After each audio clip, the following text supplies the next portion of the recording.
जीत तो ही ऐसी चाहिए सब ही की सहिले, घट घट में प्रभु रमि रहो उत्तर का को दे। ऐ भक्त हृदय, प्रेमी हृदय, तुझे ऐसा चाहिए कि तुझे सबकी सह लेना चाहिए, किसी को उत्तर मत दो। कोई तुम्हें गाली दे रहा है, निंदा कर रहा है, अपमान कर रहा है, चुपचाप सह जाओ। क्यों? घट घट में मेरा प्रभु रमा हुआ है, वही मुझे पुष्ट करने के लिए ये अपमान, ये निरादर, ये निंदा आदि की लीलाएं कर रहा है। शांत भाव से सह जाओ, आप महान बन जाओगे। महान वही हुआ जो सह गया, जो सह नहीं गया वही टूट गया, वही विषयी हो जाता है। जीत तो ही ऐसी चाहिए सब ही की सहिले, घट घट में प्रभु रमि रहो उत्तर का को दे। कितना सहूं, कितना सहूं, कब तक सहूं? तो बोले एक बार तो मरना ही है ना, मृत्यु तो एक बार आएगी ना, मरने तक सह लो। देखो, तन छुट बेलो हद है सहिले मन धरि धीर। अय धैर्यवान उपासक, बहुत से बहुत शरीर ही छूट जाएगा, वो तो एक बार छोड़ना ही है, दो बार तो नहीं छोड़ना, और वो अपने नियत समय पे छूटेगा। चुपचाप सह लो। जैसा लिखा है ऐसा महापुरुषों के जीवन में पाया गया। तन छुट बेलो हद है सहिले मन धरि धीर, क्यों इतनी ममता करे कोटिन छाड़े शरीर।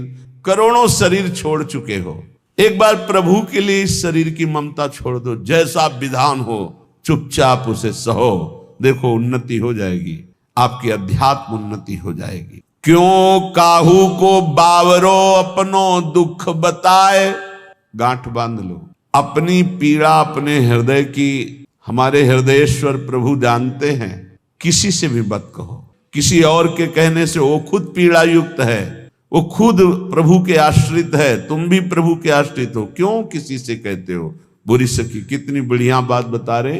क्यों काहू को बावरे अपनो दुख सुनाए।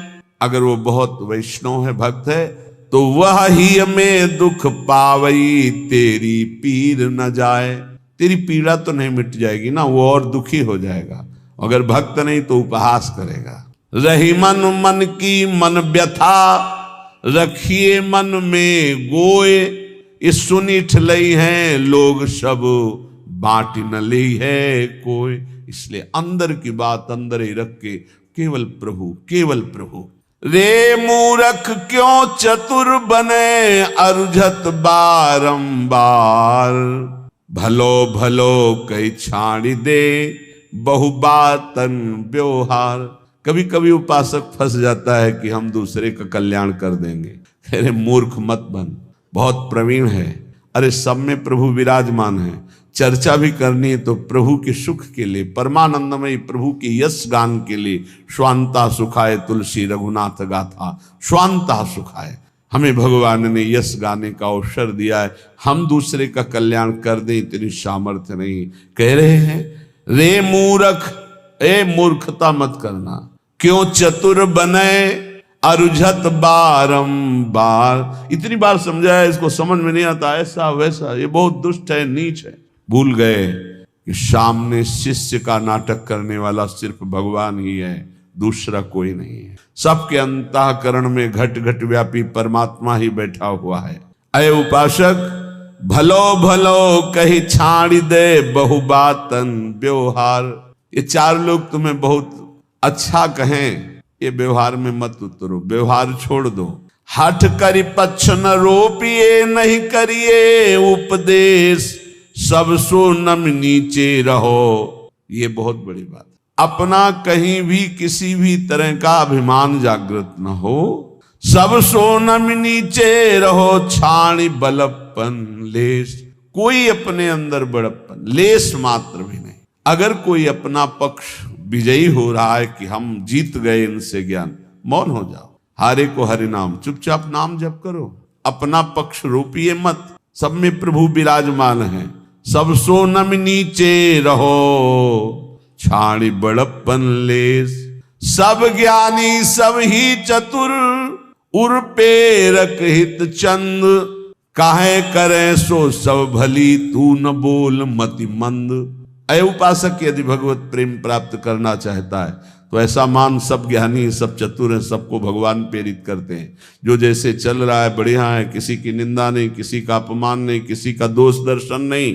तू बोल मत, किसी की निंदा मत कर, धैर्य पूर्वक केवल अपने भजन में रहे, फिर तेरे अंदर प्रेम प्रकाशित होगा। कठिन पीर है प्रेम की, बिरला जाने ताहि, और जे जाने ते कहे नहीं, सहे सराहि सराहि।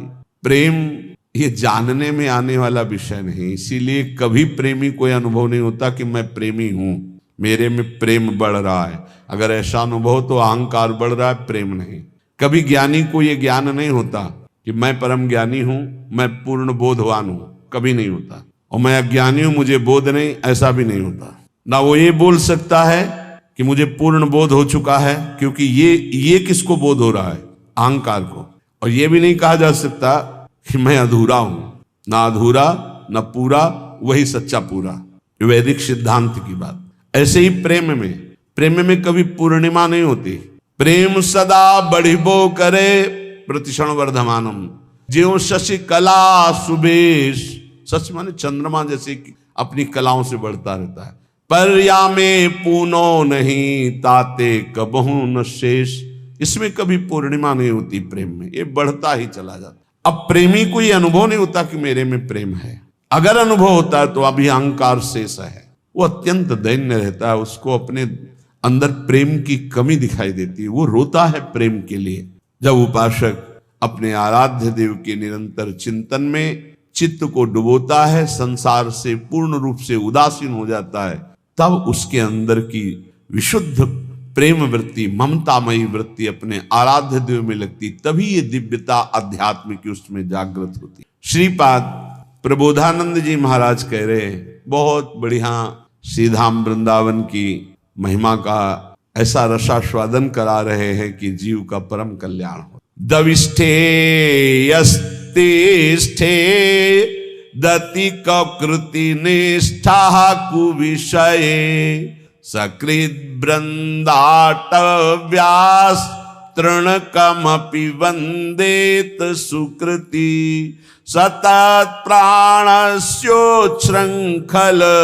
निखिल शक्ति करुणया, ध्रुवम देह शांति हरिपदमलभ्यंच लभते। ध्रुवम सत्य, देह शांति, शरीर पूरा होने के बाद हरिपद मलभ्यंच लभते, अलभ्य लाभ हरिपद परम पद की उसे प्राप्ति होती शरीर छूटने के बाद। किसको? बोले दविष्ठे यस्तिष्ठे दति कुकृति निष्ठा कुविषय। कुकृति निष्ठा, गंदे आचरण करने वाला निष्ठा पूर्वक, मतलब महापापी। कुविषय, गंदी बातों में, गंदे विषयों में जिसकी निष्ठा पूर्वक पाप रति है, वो तो वृंदावनवासी होगा। बोले नहीं, दविष्ठे यस्तिष्ठे, दविष्ठ दूर देश में रहने वाला, घोर पापाचरण करने वाला, कुकृति निष्ठा, निष्ठा पूर्वक कुकृति गंदा आचरण करने वाला। जैसे इस समय आराधना, इस समय आराधना, उसका जीवन ही ऐसा है, गंदे आचरणों का निष्ठा पूर्वक आचरण करना, तो महापापी। दूर देश में रहता है, महापापाचरण करता है, पर संयोग वशात सुकृति जनों के संग में वो एक बार वृंदावन आ गया। संयोग वशात उसकी दोस्ती किसी ऐसे से हो गई, चलो यार एक बार वृंदावन चलो। नहीं, हमें कोई मत, हमारे साथ चलो, पैसा हम लगाएंगे, आपको खवाएंगे पियाएंगे, घुमा के ले आएंगे, यार चलो ना। अब वो चल पड़ा। सुकृति, किसी पुण्यवान के प्रभाव से वो वृंदावन आ गया। उसकी कोई रुचि नहीं, कोई श्रद्धा नहीं, कोई निष्ठा नहीं।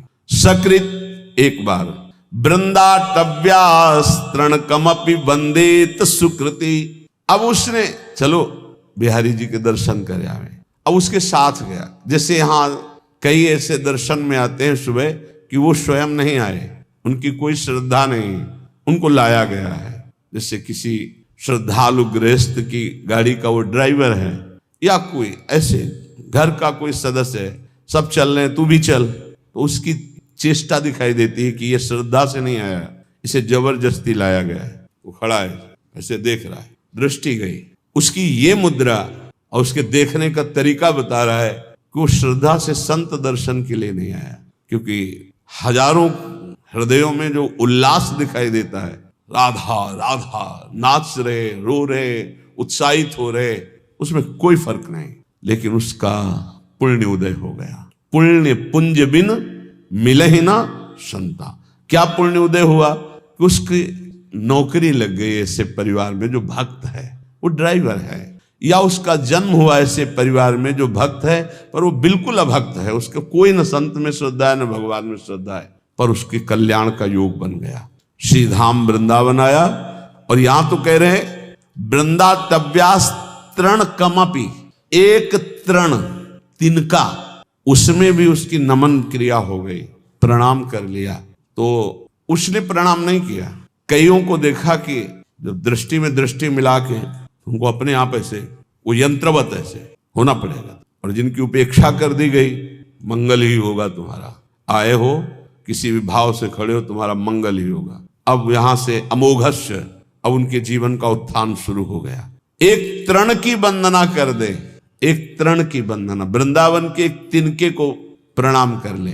इसलिए उद्धव जी ने कहा मुझे तृण बना दो, गुल्म लता औषधि बना दो। सकृत वृंदा टव्यास तृणकमपि वंदे सुकृति। एक बार वृंदावन आ गया और एक बार ऐसे ही प्रणाम कर लिया, किसी लता को, संत को, बिहारी जी के दर्शन कर ऐसे ही कर लिया, ऐसे। वो बड़े कृपालु है, कृपा समुद्र है। तुम खड़े तो हो ना, इतना ही काफी है। तुम क्या देखने के लिए खड़े हो ये हम नहीं देख रहे हैं, तुम खड़े हो, आकर खड़े हो, दरबार में आ गए श्री जी के, और किसी भी भाव से आए हो तो तुम्हारे भाव का प्रभाव नहीं है। यहां सत्तारणीकृत स्वभाव उनके स्वभाव का, तुम्हारे भाव का नहीं। वृंदावन प्रभाव सुन अपनो ही गुण देत, अपना प्रभाव करेगा वृंदावन।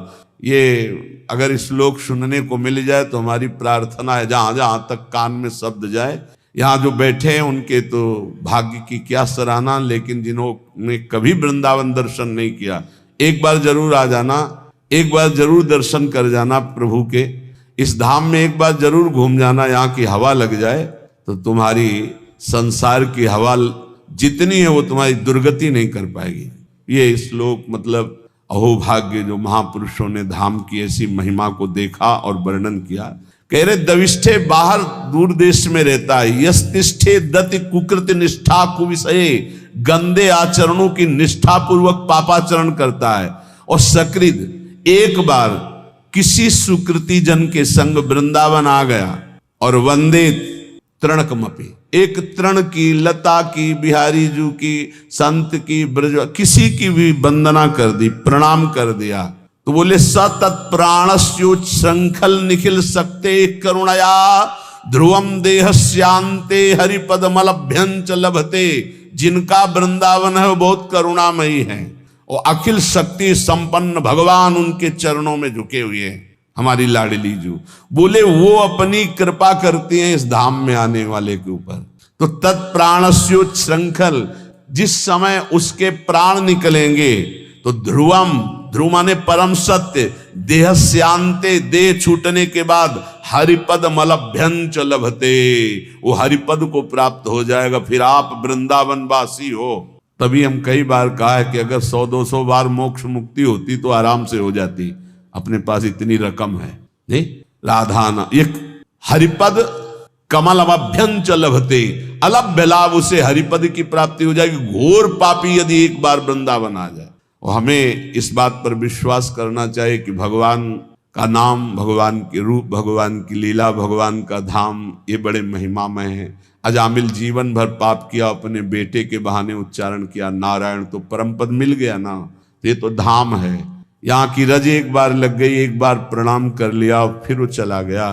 तो निष्ठा पूर्वक पाप करने वाला जब शरीर छोड़ेगा तो सातत प्राणस्योच्छृंखल निखिल सकते, निखिल शक्तियों के स्वामी भगवान श्री हरि, जिनके अधीन, जाके अधीन सदा सांवरो, वो करुणया, वो करुणा की मूर्ति लाडली जू, कि एक बार वृंदा सखी ने देखा कि धाम की सीमा में प्रवेश हुआ, मेरी लाडली जू का एक कृपा पात्र हो गया, तो अब वो कहीं भी जाके जब शरीर छूटेगा तत्प्राणस्य उच्छृंखल, तो करुणया श्री जी की करुणा से उसका शरीर जब अंत में होगा तो हरिपद मलभ्यंच लभते अलभ्य लाभ, उसे भगवत प्राप्ति हो जाए। कई बार कहा है आप लोगों से कि निश्चिंत रहो, आपका पास बन गया है, आपका पास बन चुका है। क्यों?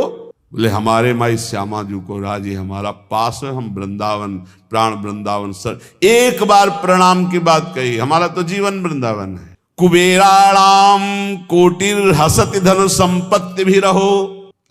वृंदावन जब कृपा करके संपत्ति देता है तो कुबेर का उपहास करने वाली संपत्ति होती है वृंदावन वासी के पास। कुबेर के पास पांच भौतिक माइक संपत्ति है, लेकिन वृंदावन वासी को प्रिया प्रीतम की प्राप्ति होती, दंपति संपत्ति पाइए। बोले कुबेराणाम कोटिर हसति धन संपत्ति भी रहो। कुबेर एक नहीं, करोड़ करोड़ कुबेर ऐसे भी उपहास के योग्य हो जाते जो वृंदावन वासी को संपत्ति मिलती है। जैसे आप अपने मकान को अपना मानते हैं, संपत्ति को अपना मानते हैं, ऐसे पूरे निकुंज को सहचरी अपना मानते हैं। उसके प्रिया प्रीतम, उसका संपूर्ण निकुंज, संपूर्ण वैभव उसी का। ऐसा अनुभव नहीं होता कि इनके भी प्रिया प्रीतम है। अब वो अंतर की बात शायद पकड़ पाओ कि ना पकड़ पाओ। एक ही मन है निकुंज में, दूसरा नहीं है, एक ही मन है। अनंत सहचरियां, एक मन, एक ही वृत्ति है। जैसे एक सहचरी पान की बीड़ी पवारे प्रिया प्रीतम को, तो हर सहचरी का मन उस समय पान की बीड़ी ही पवा रहा है। एक सहचरी आनंद मगन होकर प्रिया प्रीतम को गान सुना रही, तो हर सहचरियों का मन गान में, मतलब वहां दो मन नहीं है। अब वो अलग अलग मन वाले, अलग अलग बुद्धि वाले और पार्थिव क्षमता वाले, कैसे आप अनुमान भी नहीं लगा सकते। संपूर्ण निकुंज मेरा, क्योंकि मेरी प्रिय सखी श्री किशोरी जो है, मेरी सखी है, मेरी स्वामिनी है, मेरी किशोरी जो है। तो कुबेराणाम कोटिर हसति धन संपत्ति भी रहो। जो दिव्य वृंदावन की, एक बार अकबर सम्राट श्री स्वामी हरिदास जी के दर्शन पाए, उसने सोचा कि कुछ ऐसी सेवा करनी चाहिए जिससे स्वामी जी प्रसन्न हो जाए। स्वामी जी से कहा, स्वामी जी कुछ आज्ञा कीजिए, सेवा करने की प्रबल हमारे अंदर इच्छा है, आप आदेश कीजिए। वह नहीं, तुम्हारी सेवा की कोई आवश्यकता नहीं। स्वामी जी प्रार्थना है, कोई सेवा तो बता दी। तुमका तुम सेवा करने लायक ही नहीं हो। तो उसने कहा ऐसा क्यों? बोले तुम्हारे पास संपत्ति ही नहीं कि सेवा कर सको। तो तानसेन की तरफ देखा कि बता दो कि सम्राट हैं, बादशाह हूं। स्वामी जी का मुझे पता है, लेकिन तुम्हारे पास संपत्ति नहीं है। उनका आप आदेश कीजिए। तो उनका लिवा जाओ, इनको केसी घाट की एक सीढ़ी टूटी हुई है, उसको बनवा दो। एक सीढ़ी? बोले जाओ तो तुम। जब वहां गए तो दिव्य रत्नों से जटित यमुना की वो सीढ़ी लौट के आए, चरणों में गिरे, बोले नहीं है, हमारे खजाने में रत्न ही नहीं है जिस रत्न की दिव्य वृंदावन की झांकी करा दी। इसीलिए जो भक्त नामावली गान करते हैं तो भगवत रसिक जी ने इसीलिए उसको कि उसको सौभाग्य मिल गया स्वामी जी की कृपा से, स्वामी श्री हरिदास जी का दर्शन और उनकी कृपा से दिव्य वृंदावन की झांकी। क्योंकि ललिता जी के साक्षात स्वरूप हैं। कांप गया और लौट के आया कि स्वामी जी परम सत्य बात है, मैं सीढ़ी का कोना भी नहीं बना सकता, क्योंकि जिन रत्नों से सीढ़ी बनी हुई है वो रत्न ही नहीं हमारे पास। तो क्या कह रहे? कुबेराणाम कोटिर हसति धन संपत्ति भी रहो। जो वृंदावन वासी श्यामा श्याम के उपासी को वैभव मिलता है, करोड़ों कुबेरों का उपहास करने वाला वैभव होता है। अर्थात करोड़ों कुबेर भी उसकी समानता नहीं कर सकते। तिरस्कुर्याद्वर्या नपि सुरगुरुन बुद्धि विभवई। जो वृंदावन उपासी है उसको ऐसी बुद्धि प्राप्त होती कि बृहस्पति जी का उपहास हो जाए। बृहस्पति जी की भी क्षमता नहीं। जो वृंदावन वासी की बुद्धि में प्रवीणता आती। क्या प्रवीणता आती? बृहस्पति जी देवगुरु हैं, लेकिन वो वहां से ये नहीं देख सकते कि प्रिया प्रीतम के मन में क्या चल रहा है। और वृंदावन वासी राधा उपासी मन मन की रुचि जानी नेह विधि अनुसरे। प्रिया प्रीतम के मन में क्या चल रहा है ये जानकर प्रिया प्रीतम की प्रेम पूर्वक सेवा करते हैं। मन मन की रुचि जानी, प्रिया प्रीतम के मन की रुचि जानकर। ये बृहस्पति जी में सामर्थ्य नहीं। प्रिया प्रीतम को कैसे सुख पहुंचाना है, ये बृहस्पति जी की बुद्धि। संपूर्ण बृहस्पति जी का ज्ञान उद्धव जी को प्राप्त है। बृहस्पति जी गुरु हैं उद्धव जी के, लेकिन उद्धव जी जब वृंदावन में आए तो अपने को ज्ञानहीन पाया। गोपियों के समक्ष और चरणों में लौट गए, बोले अभी तक मुझे इसका परिचय ही नहीं था। तो जिसे बृहस्पति जी को भी परिचय नहीं है, वो है वृंदावन प्रेम रस। यहां कह रहे श्रीपाद की जो वृंदावन के राधा चरणारविंद की उपासना करता है, उसकी बुद्धि में जो बात आती है वो बृहस्पति जी की भी बुद्धि में नहीं। तिरस्कुर्या द्वर्या नपि सुरगुरुन बुद्धि विभवई। सुरगुरु बृहस्पति जी की बुद्धि का भी तिरस्कार करने वाला ज्ञान, अद्भुत प्रेम वृंदावन उपासक को प्राप्त होता है। अशोच्या स्त्री पुत्रादिभिर्षम ईड्यो हरिरसात् छुको प्रहलाद्यरति कृधि वृंदावन वने। श्री सुखदेव जी प्रहलाद आदि जिन प्रभु की रति को प्राप्त हुए, आश्चर्य की बात है, बड़े सोच की बात है कि लोग स्त्री पुत्र आदि में आसक्त होकर ऐसे मानव देह को भगवान की भक्ति प्रेम रस में ना डुबो करके व्यर्थ में नष्ट कर देते हैं। श्रीपाद का कहना है कि जहां ऐसा वैभव मिलता है, जहां ऐसी बुद्धि मिलती है, जहां का ये प्रभाव है कि एक बार आ जाए प्रणाम कर ले इस भूमि को, तो उसको अंतिम समय परम कल्याण की प्राप्ति होती है। तो अपने परिवार के राग में फंसकर, मोह में फंसकर पापाचरण करते हुए जो जीवन व्यतीत करते हो, तो ये व्यर्थ जीवन है। इसको सार्थक करने के लिए निरंतर नाम जपने का अभ्यास करो। कभी कभी वृंदावन आकर दर्शन कर जाओ। जो कर्म करते हो पापाचरण उसमें ना हो, वो कर्म भगवान को अर्पित करो। इसी जन्म में भगवत प्राप्ति हो जाएगी।